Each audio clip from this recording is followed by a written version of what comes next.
I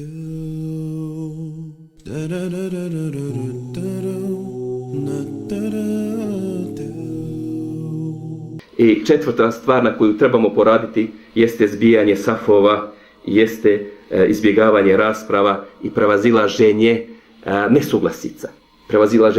Na prvom mjestu ukoliko ima nešto od dunjalučkih nesuglasica sa muslimanima u našoj okolini. Ukoliko imaš komšiju, rođaka, brata muslimana sa kojim ne komunicira zbog neke dunjalučke stvari.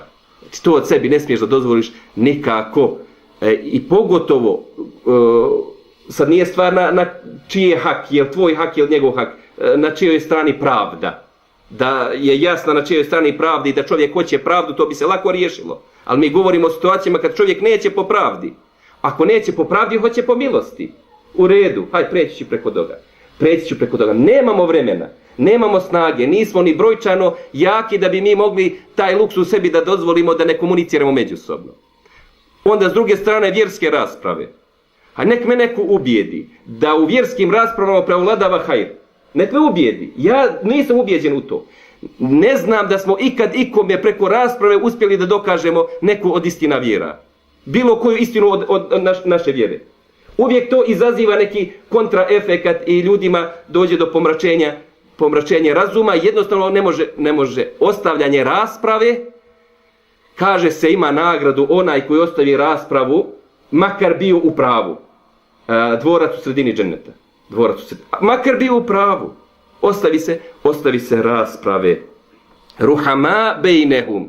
Kažu oni su milostivi među sobom. Nema ruhama bejnehum. Znači mi danas moramo konstatovati da ovaj princip kod nas ne važi. Islamsko bratstvo je kod nas selektivno.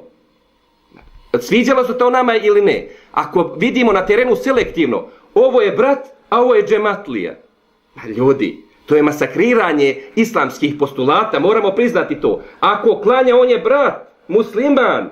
Je li on svjestan da koristi taj izraz ili nije svjestan je nešto drugo? Ali ono što je došao šerijat, ono što je naredio Allah, klanjači su mi braća. Braća, ne selektor, ovaj mi je brat, polubrat Kamidžić. I redom onda idemo po toj nekoj rodbinskoj, drugo koljeno, treće koljeno, kako kod nas to ide. Znači moramo se vratiti na te stvari koje vidimo da ne funkcionišu, moramo ih ostaviti. Pogotovo što je to u duhu naše vjere da se klonimo rasprave jer ona na posljedku nigdje i ne vodi.